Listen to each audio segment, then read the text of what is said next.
Hey, it's Ben. Welcome back to Oasis Nuevas Fuerzas. Today I have an interview with Aaron and Bobbie Howley. Aaron and Bobbie Howley are going to share with you a little bit about their brand new Oasis, as well as their passion for member care and debriefing. So stick around. I think you'll like it. Aaron and Bobbie, thanks for being able to be with us today a little bit. Can you tell us a little bit about Life Impact Ministries? Life Impact Ministries is an organization that does care for and equipping of kingdom workers. That could be pastors, it could be missionaries, pretty much anybody leading in the Christian community.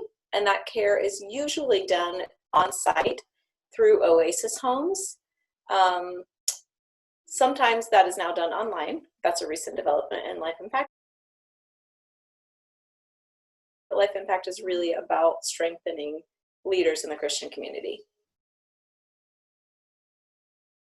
Life Impact is something that generally puts itself under the umbrella of what's called member care. Mm-hmm. And could you guys go ahead and give us a good working definition of member care as you see it? I would say that member care is any way that we support a person in ministry beyond finances and prayer. Now, the trouble is finances and prayer are what missionaries talk about. Sure. And they need it desperately. But the reality is anything we do for them that brings them strength and wholeness of heart and spiritual growth and emotional support. We have done a seminar with churches called, Beyond Writing the Check. And so member care, all those things, we contact them, we listen well, we send packages, we are understanding when things go very badly. It's not just something we do, but it's also an attitude that we project. And that's something that a lot of churches in America don't understand. If they project that a missionary needs to be how many people got saved, give me the numbers on, how many children you're feeding a week and all that. And it's about numbers and not about, are you obeying the Lord daily? How can we help you in that? What is the Spirit saying to you? So member care is really looking at the whole person and not the very black and white, visible, practical parts. You mentioned through Oasis Homes. Can you tell me a little bit about your Oasis? Sure. So we're located in Columbia, South Carolina. We're new to the area. We've been here almost a year. And we have a guest suite in our house, 2 bedrooms and a bathroom for people to come and stay with us. So we can do individuals, couples, or families and just do life with us. And we can have conversations about what's going on in their life or spiritually or coaching wise or other things. And it's a place for rest and peace for people to come and be a part. What would you say that your gifting or specialty is at your Oasis? That's a good question. I think we've been able to see how difficult ministry is. We lived overseas for a few years. We ran a guest house. And so we had people for dinner every night, anywhere from 1 to 20, depending on the night. And we got to see kind of the real needs that missionaries have specifically. And the lack of people to meet those needs. And we got to look at our lives and the journey we've had. And God's given us a lot of tools to be able to speak in and journey with people in ways that make a difference. And so we're just excited to continue that journey with people that we haven't met and we continue to know around the world. So our gifting within that is probably debriefing, which people might not know what missionary debriefing is. Basically, debriefing is a guided conversation about a period of time in ministry or about a critical incident or even about a transition from one culture to another and processing the event that happened and the feelings about those events. And Aaron and I are both trained in debriefing. And so we would say that that is probably the actual specialty of our Oasis, even though we do soul care, we do lots of other things, but that is really probably our biggest strength. So you started out in hospitality when you were in Africa. and then you started to notice things. You started to notice unmet needs in the missions community. How did you hear about debriefing? How did you notice that that was even a thing? So as we're having dinner with people, people are talking about the things that they're doing for the Lord. They talk about the challenges and the miracles and the good things, but they also talk about the things that really are deeply wounding and hurtful and things like that, and that they don't have answers to. Where we were located, we kind of started asking them, well, where do you go to talk to someone? And the answer was, well, it's a 14-hour bus ride to the nearest Christian counseling center for missionaries. And we're like, that's too far. That's too far. Like, that's not okay. So that's when we got involved. And so I became a counselor with that organization in our next term, and to meet some of those needs. Tell us about your passion for member care. We really like to do debriefing, and we are both, I think, very skilled at. I think that it is our better skill set is debriefing. But the other thing that we're very passionate about is soul care and transitional care. So Aaron has a master's degree in counseling with a minor in spiritual formation. So his focus, even though he's a counselor, is very pastoral and very much about spiritual development. And he's very passionate about the heart of people and does a fantastic job with that. And I'm really passionate about families in transition. And lots of people think that what they read in a missionary's newsletter is really the whole story. Like, we got our kids on the plane and they were so cute, and then we set up our new house, and what they don't see is this couple is falling apart and their children are crashing and burning. And not that it's so terrible all the time, but the reality is cultural transition is so stressful. And so I'm really passionate about walking families through those things and really helping women have a realistic view of what their life can and cannot look like in those periods of time, and that it's okay that they can't do everything right then, because no one can. And so, soul care and transition, those are really our big passions, aside from actual incident debriefing. What do you think some of the common misconceptions are about member care?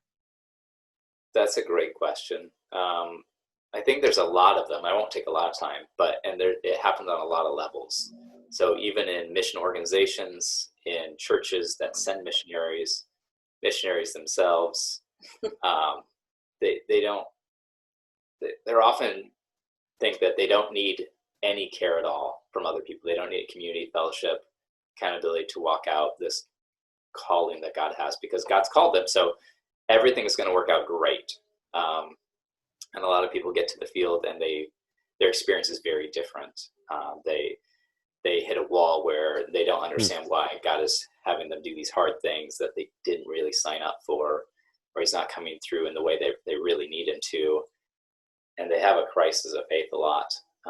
And so member care is huge because it's usually preventative, and we can have these conversations up front and help people know what to expect when it gets hard. And so we can do a lot of the work before it happens, and then better prepare them for how to go through it when it does happen. So there's misconceptions about member care. We know of some mission organizations, we don't say which ones, and we know some of the struggles that they have with some of the personnel. And we've even offered to, hey, come to this location and provide a few months of services. And the response is from two different organizations, no, we're fine. Everything is fine. Everything's good great. here. We know these people are not fine. And there are people calling us and telling us, we're not fine. But so one of the misconceptions is just actually a disconnect from the reality of serving the Lord in missions and the organization or the church responsible for caring for those people. So member care is just going beyond sending the check to fund the process. It's journeying with them in a way that's real, that's authentic and honest, and that people can be honest about what's really going on.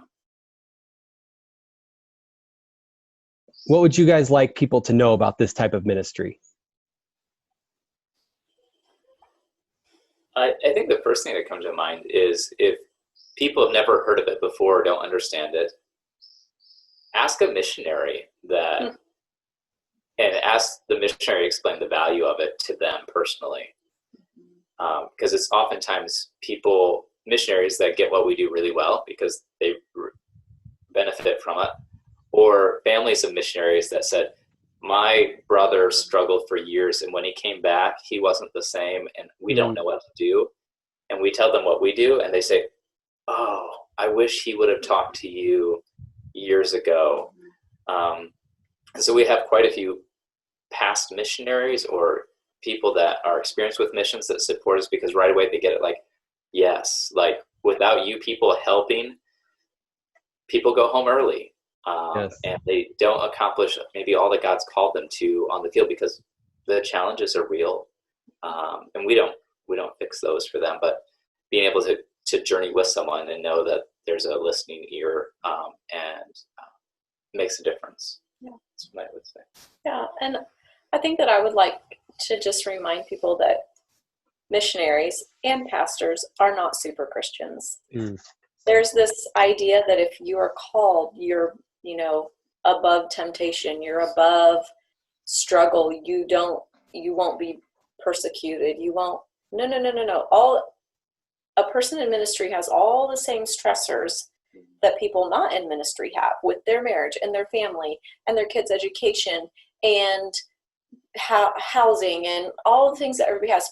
Plus, they get a whole new stack of stressors on top of those, like I can't communicate in the local language, and my visa's about to expire, and this isn't a safe place. And these are not super Christians. These are regular people who need a safe place to talk about what is happening in their not so regular life.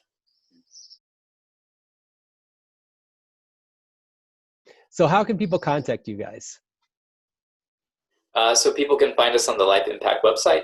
We have a page there that talks about our Oasis a little bit, or they can email us at sacredspace@lifeimpact.care. Okay, I'll include links to both in the description box below. Beautiful. Now, is there anything that you guys would like to add? Anything I didn't ask about, or anything that maybe God just brought to your attention you'd like to just throw in there? I think on the note about missionaries and pastors are not super Christians, we have done speaking at churches before to help educate churches about how to do member care, that holistic look of things. There's a book that we really recommend called Serving as Senders, and I can send that to you that you can include in the links. Okay. If somebody is learning about this and thinking, I really don't know, how would I help a missionary besides praying and sending money? What would I do for them? How can I be involved? That book is an excellent place to start. It's an easy read, and it really lays out kind of 6 things that you can do that are beneficial to being a caring kind of person toward people in ministry, especially people in ministry abroad. So if there's an interest in it, I would really recommend that book. It's called Serving as Senders. Okay. Yeah, absolutely. I'd love to include a link. I've heard of that book. I'd love to include a link to that.